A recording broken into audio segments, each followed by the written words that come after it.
Welcome to ஐரெக்ஸின் சேனல். எங்களோட வீடியோஸ் வெல்கம் டு ஐரெக்ஸின் சேனல். எங்களோட வீடியோஸ் உங்களுக்கு பிடிச்சிருந்ததுன்னா லைக் பண்ணுங்க, கமெண்ட் பண்ணுங்க, ஷேர் பண்ணுங்க, மறக்காம சப்ஸ்கிரைப் பண்ணுங்க. ஓகே, இப்போ என்ன வீடியோ பார்க்க போறோம்? சினிமாட்டிக் சேனல் தான் பார்க்க போறோம். பழைய வீடியோ தான் பார்க்க போறோம். திருத்தணி டோட்டல் டேமேஜ்னு ஏதோ ஒரு வீடியோ போட்டுருக்கோம். அந்த வீடியோ தான் பார்க்க போறோம். பார்க்கலாமா? நம்ம சேனல்ல நம்மளை வச்சு செஞ்ச மற்ற லாங்குவேஜ் படங்களை பார்த்திருக்கோம். ஆனா தமிழ்லயே பல படங்கள் நம்மள வெறித்தனமா வச்சு செஞ்சுட்டு தான் இருக்கு.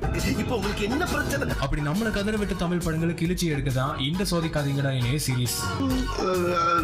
சரி வாங்க போய் தான் பாப்போம். சரி, போர் அடிக்குதுன்னா அப்படியே போய் நம்ம கரியரையும் முடிச்சு கட்டிட்டு கூடவே அந்த பரத் கரியரையும் முடிச்சு கட்டிட்டு வருவோம்னு பேரரசு எடுத்து திருத்தணிங்கிற காவியத்தை தான் ஃபர்ஸ்ட் எபிசோட் ஆஃப் சோதிக்காதீங்கடா இணையில பார்க்க போறோம்.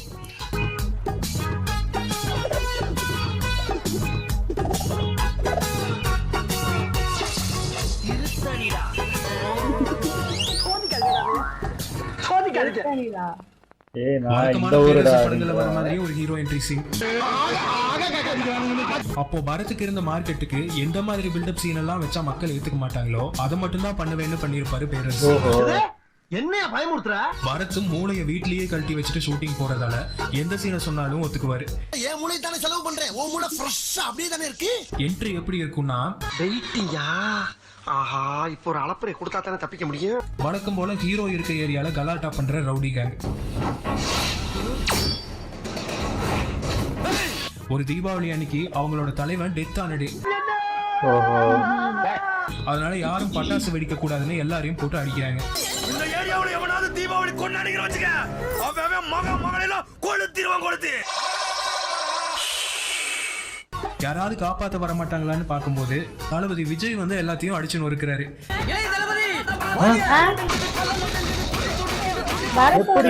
காட்சி உண்மைதானா? சிவகாசி படத்துல இருக்கிற டெலிட்டட் ஃபுட்டேஜை யூஸ் பண்ணி படத்தை ஓட வச்சிடலான்னு ட்ரை பண்றாரு. இதே மாதிரி பல இடங்கள்ல விஜய் ரெஃபரன்ஸ வச்சு செஞ்சிருக்காங்க. விஜய் வர்ற மாதிரி அங்க இருக்க ஒரு ஆள் நினைச்சு பார்த்துக்கிட்டு இருக்காராம். உனக்கு விஜய் கனவா பாட்டா? பாட்டுல யாரு எப்படி தாத்தா கண்டுபிடிச்ச? அந்த ஆளை அடிச்சு போட அந்த ஆள் ஒருத்தர் காலில் விழுறாரு. அப்பாடா காப்பாத்த ஆள் வந்தாச்சுன்னு நினைச்சா அப்பவும் ஹீரோ வரல. எடுத்த உடனே சாதாரண ஹீரோவா? இவர்தான் ரிட்டையர்டு மிலிட்டரி ஆபீசர். பெரிய ராஜராஜ சோழன் அப்படியே கத்தி எடுத்து சண்டை போட்டு சொடக்கட்டின்னு ஜெயிச்சிருவாரு. அவர் போய் கேக்குறேன்னு ரவுடி கிட்ட கேட்பாரு பாருங்க. தம்பிங்களா, தீபாவளிங்கிறது குழந்தைங்க விரும்பி கொண்டாடுற பண்டிகை. வருஷத்துக்கு ஒரு தடவை தான் வரும்.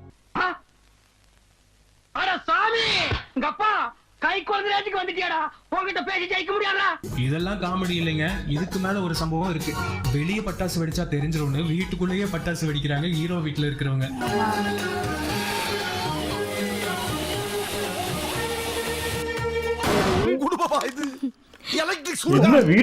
சத்தத்தை கேட்டு ரவுடி ஹீரோவோட தங்கச்சி மூஞ்சிலேயே மத்தாப்பு வைக்க வந்துருவான்.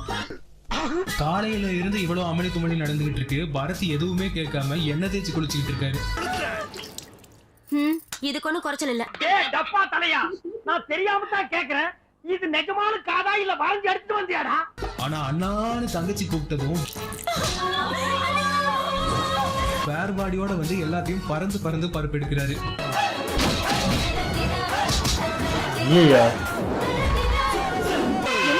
பயப்படாதீங்க மேடம், அண்ணன் யார் தெரியுமா? சும்மா சொலட்டி அடிக்கிற யானை. நீ நினைக்கிற மாதிரி சாதா யானை அல்ல, மத யானை. ஹீரோ என்ட்ரியே இப்படி நல்ல கொடூரமா இருக்கே. ஹீரோயின் என்ட்ரியே என்னடா பண்ணி வச்சிருக்கீங்கன்னு பார்த்தா,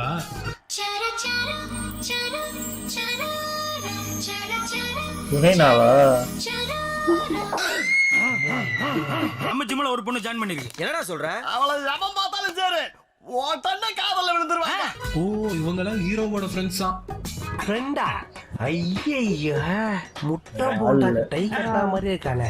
எல்லா பேரரசு படத்துலயும் வர்ற மாதிரி பொண்ணுங்களை வேற மாதிரி பாக்குற கேவலமான ஆளா தான் இந்த ஹீரோவும் இருக்காரு. ஃப்ரண்ட்ல வந்து இப்படியே பின்னால போகும், திரும்பவும் ஃப்ரண்ட்ல வந்து திரும்பவும் பின்னால போகும். ஏன் எழுதுறப்ப இடியா விழுந்து போச்சு. வெளிநாடுகள்ல இதெல்லாம் டீ சாப்பிடுற மாதிரி மட்டுமில்ல, சாதாரண ஆளுக்கா நீ முந்தானி விரிச்சிருக்க. இதையே வில்லன் பண்ணா தப்புன்றுவாங்க. இது என்னப்பா நியாயம்? நல்லா இருப்பா போடா, உன்னெல்லாம் ஒண்ணும் பண்ண முடியாது. மாடர்னான பொண்ணுங்கனாலே தப்பு அப்படின்னு பேசுற நல்ல ஹீரோவா தான் இவரும் இருக்காரு. 10 15 ஆம்பளையாவது உங்க பின்னாடி சுத்த வைக்கணும் தானே உடம்ப டெவலப் பண்ண வரீங்க. ஹலோ 5-6 பேராவது உங்களால பைத்தியமானு தானே உடம்ப சிக்கன் வச்சுக்க வரீங்க. இங்க நல்லவனா இருந்தா நல்லவங்கிற பேர் மட்டும் தான் சம்பாதிக்கலாம். இதே கெட்டவனா இருந்தா நல்லவங்கிற பேரை தவிர எல்லாத்தையும் சம்பாதிக்கலாம். விளங்கும்டா நாரப்பயல. இந்த காலத்துல மட்டும் பேரரசு படம் பண்ணியிருந்தா சோசியல் மீடியாலயே வச்சு செஞ்சிருப்பாங்க. ஆமா.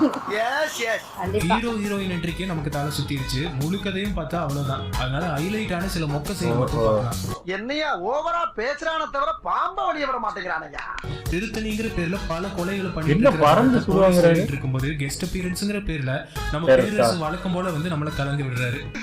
இன்னைக்கு என்னெல்லாம் தெரிஞ்சது சம்பந்தமே இல்லாம வர மொக்கையா ஒரு பஞ்ச போடுறாரு பாருங்க. Ration card, SIM card, credit card, PAN card இந்த கார்டு வச்சு திருத்தணி பிடிக்க முடியாது. ஏன்னா திருத்தணி உண்மையான கார்டு. முடிஞ்சா அவனை போய் தேடு. உனக்கெல்லாம் பேசவே தெரியல. சினிமால எல்லாரும் புது புது டெக்னிக்ஸை யூஸ் பண்ணி ரொம்ப அட்வான்ஸா போயிட்டு இருக்கிற இந்த காலத்துல நம்ம பேரரசு இன்னும் ரிவர்ஸ்ல போய் 80s வந்த படங்களை மாதிரி இன்டர்வல்ல டைட்டில் கார்டு போட்டு மாசம் கிளப்பிட்டு இருக்காரு. நீ நட்டியாரா? அவர் சிம்புக்கு அப்ப. அப்ப நீ கம்புக்கு அப்ப. அவன் அதை விட பழைய டெக்னிக் யூஸ் பண்ணிட்டான். என்னாச்சுன்னா பின்னாடி திரும்பி பாரு.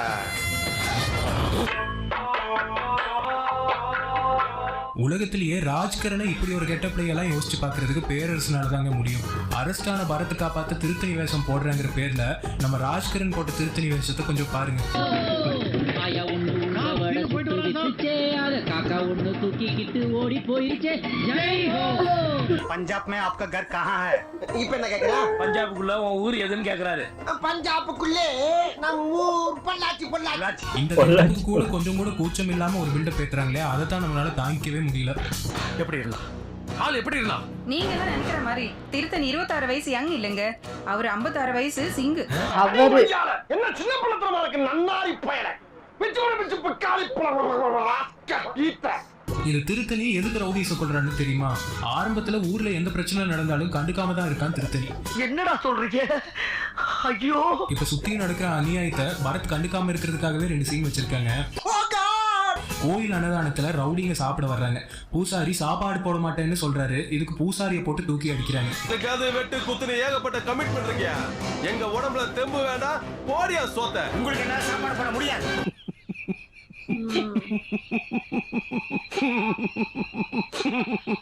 ராஜ்கரன் கிரவுண்ட்ல சூப்பு வித்துக்கிட்டு போயிட்டு இருக்காரு. வர்ற கஸ்டமருக்கு டிஸ்டர்ப் பண்ண தள்ளிடுமா. அப்போ ட்ரைனிங் எடுக்க வர்ற பையனையும் எடுத்துடுறாங்க. இப்படி ரோட்ல போறவன் வர்றவன் பூசாரி எல்லாம் அடிக்கிற ரவுடிங்களை இன்னைக்குதான் நம்ம பார்க்கிறோம். திருத்தணிக்கு நடந்த ஒரு சின்ன ஆக்சிடென்ட்க்கு அப்புறம் நம்ம ராஜ்கரன் அந்த டாக்டர் மண்டையை கழுவி 6 மாசத்துல திருத்தணி செத்துருவான்னு ஒரு வெடியை கொளுத்தி போடுறாரு. நீங்க தற்காலிகமா தான் உயிர் பழைச்சிருக்கீங்க.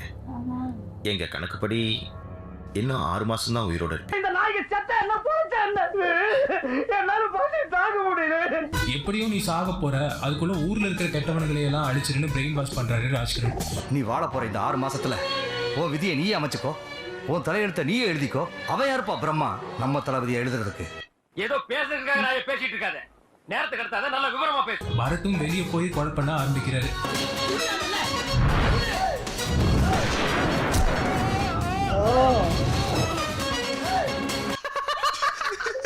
இப்படிதான் பறந்து வந்தாரோ? இல்லையா அது பரத் சார். பரத் மண்டை ஆட்டி இருக்காருன்னா கண்டிப்பா மூளையை வீட்டுல கழட்டி வச்சுட்டு தானே வந்திருக்கணும். அதை விட பெரிய காமெடி என்னன்னா 100 கணக்குல கொலை பண்ணி 1000 கணக்குல கேஸ் வாங்கின அப்புறம் நீ 6 மாசத்துல சாக மாட்ட, உனக்கு ஆயுசு கட்டிங்க அந்த டாக்டர் வளரிக்கிறான். உனக்கு ஒரு உண்மை தெரிஞ்சா உனக்கு சாவு 6 மாசத்துல இல்ல, உனக்கு ஆயுசு கெட்டி. கொலை பண்ணிட்டாரு. ஜெயிலுக்கு போக வேண்டியதான்.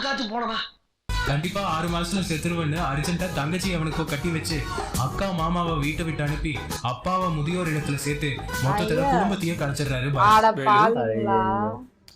நம்ம வீடு ஒரு கோயில் மாதிரி. அதுல உங்க அம்மா தான் தெய்வம். எங்களை எல்லாம் தூக்கி போட்ட மாதிரி உங்க அம்மா படத்தையும் தூக்கி போட்டுறாதுப்பா. ஐயா ரொம்ப நெகட்டிவ் படமா அழைக்கிறது ராஜ்கரன் தான். உனக்கு என்னையா பாவம் பண்ண? உனக்கு என்னையா துரோகம் பண்ண? இவர்தான் மெயின் இல்லனா? என்னையா சந்தோஷம்? என்ன சொல்ற? யோ டாக்டர் எல்லாத்தையும் சொல்லிட்டாரியா? அப்புறம் நான் உங்ககிட்ட விளையாட்டா பேசுற புறாடிக்கு நம்பிட்டீங்க. ராஜ்கரன் அநியாயத்தை தான் தட்டி கேட்க சொல்றாரு. ஆனா பரத் பெரிய லார்ட் மாதிரி எல்லாத்தையும் கொலையே பண்ண ஆரம்பிச்சிட்டாரு.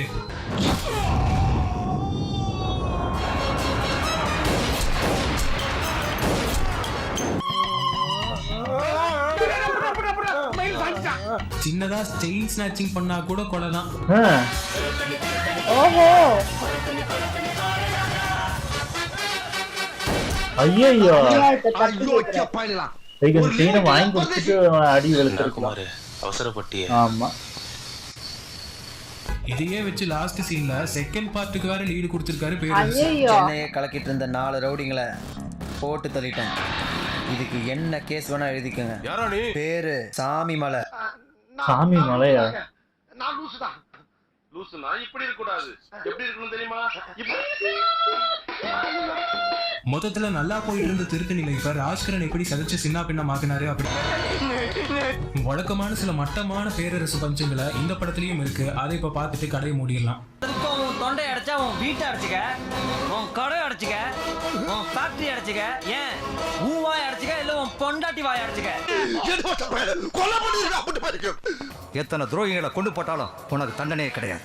ஏன்னா அது போலீஸ் கேஸ் ஆகி அது கோர்ட்டுக்கு போய் கோர்ட்ல இருந்து தீர்ப்பு வர்றதுக்குள்ள நீ தெய்வமாகி இருப்ப. தெய்வமா இருக்கியா? செத்து போயிருவாராம். கொண்டாட உன்கிட்ட பணம் இல்லைன்னா உங்க ஒப்பங்கிட்ட போய் கேளு. இப்படி ஊர் ஊரா வசூல் பண்ற. ஆமா நீ என்ன உங்க ஒப்பனுக்கு பிறந்தியா இல்ல ஊருக்கு பிறந்தியா? ஐயோ ஹீரோ பேசுற பேச்சா இது? ஐயா, மக்களை பொறுத்த வரைக்கும் திருத்தணி ஒரு அவதாரம். ஆனா டிபார்ட்மெண்ட்டை பொறுத்த வரைக்கும் அவன் அவதாரம் மட்டும் இல்ல, தசாவதாரம். அதாவது வாய்க்கு வந்தபடி எல்லாம் பேசக்கூடாது. எதா இருந்தாலும் நியாயமா பேசணுமா இல்லையா? இதே மாதிரி உங்களுக்கு கலங்கடிச்சு ஏதாவது படங்களை நாங்க ரோஸ்ட் பண்ணணும்னு நினைச்சா அது கமெண்ட்ல சொல்லுங்க. அதை சோதிக்காதீங்கடா இந்த சீரீஸ்ல பார்க்கலாம். இந்த வீடியோ உங்களுக்கு பிடிச்சிருந்ததுன்னா லைக் பண்ணுங்க, கமெண்ட் பண்ணுங்க, ஷேர் பண்ணுங்க. இது மாதிரியான நிறைய இன்ட்ரெஸ்டிங்கான வீடியோஸ் பார்க்கறதுக்கு சினிமா டிக்கெட் சேனலுக்கு சப்ஸ்கிரைப் பண்ணிட்டு பக்கத்துல இருக்கிற பெல் பட்டனையும் கிளிக் பண்ணிடுங்க. Super video. நல்ல வேலை இந்த மாதிரி படம் எல்லாம் பார்க்காம விட்டுட்டோம். ஏன்னா பேரரசு இந்த திருப்பாச்சி சிவகாசிக்கு அப்புறமே டவுன் ஆயிட்டாரு. அந்த 2 படம் தான் நல்லா ஓடுச்சு. அதுக்கப்புறம் அஜித் சாரை வச்சு அந்த திருப்பதியா, அதுவே ரொம்ப சம்மந்தமே இல்லாம இருக்கும். அந்த பாட்டோட காஸ்டியூமே எரிச்சலா இருக்கும். உண்மையிலேயே அஜித் எவ்வளவு கேவலமா காட்ட முடியுமோ அவ்வளவு கேவலமா இருக்கும். அந்த பாட்டுலயே அவ்வளவு கேவலமா காட்டியிருப்பாங்க. இதெல்லாம் அந்த காஸ்டியூம்லாம் தேவையே இல்லாது. எதுக்கு போட்டு அந்த காஸ்டியூம் அப்படி போட வச்சு எனக்கு அதான் புரியல. ரொம்ப அதாவது இதெல்லாம் 2000க்கு முன்னாடி வர வேண்டிய படமா எடுத்து வச்சிருக்காங்க. அது போக டவுனா தான் போனாங்க தவிர அதுக்கு இந்த ட்ரெண்டுக்கு ஏற்ற மாதிரி மாறவே இல்லை. அதான் ரொம்ப அடி வாங்கி கீழே அப்பவும் படம் நடிச்சுக்கிட்டே இருந்தாங்க. அதான் வேற லெவல். ஆமா அஜித் சாருக்கு எப்படி எல்லாம் கொடுக்கணும். அப்புறம் பழனியும் பரத் நடிச்சாரு. அதுவே கொஞ்சம் இதாதான் இருக்கும். அதுக்கப்புறம் இந்த படத்தையும் திரும்பியும் எப்படிதான் நம்பி நடிக்கிறாங்கன்னு தெரியல. ஏன்னா ஒரு கதை கேட்கும் போது தெரியும். படம் வந்து கொஞ்சம் நார்மலா எடுத்திருக்கலாம். எனக்கு தெரிஞ்சு ரொம்ப பில்டப்லாம் ஏத்தாம, ஒருவேளை எனக்கு தெரிஞ்சு அவருக்கு ஏதாவது நோய் இருந்து இந்த மாதிரி 6 மாசம் சாவ போற அந்த கான்செப்ட் மட்டும் வச்சுட்டு இந்த ராஜ்கிரண் அந்த ரோல்லாம் கொண்டு வராம அவர் வேற மாதிரி ஏதாவது பண்ற மாதிரி கூட வச்சிருக்கலாம். நார்மலா ஒருத்தன் வந்து சாவ போறான்னா அவன் என்ன பண்ண போறான் அப்படின்னு அந்த மாதிரி ஒரு கதை கூட அமைச்சிருக்கலாம். இது இந்த அளவுக்கு இப்படி போய் அவன் சாக மாட்டான்னு ஒண்ணு ஏமாத்தி இது எனக்கு ரொம்ப குழப்படி பண்ணி வச்சிருக்காங்க. ஆமா அந்த இவர் படத்துல எல்லாமே பொண்ணுங்களோட அந்த ட்ரெஸ்ஸிங் சென்ஸ் அந்த ஒரு மாதிரி அதை கலாய்க்கிற மாதிரியே இருக்கும். கிட்டத்தட்ட வில்லேஜ்ல எப்படி பொண்ணுங்க இருப்பாங்களோ அந்த மாதிரிதான் இருக்கணும்.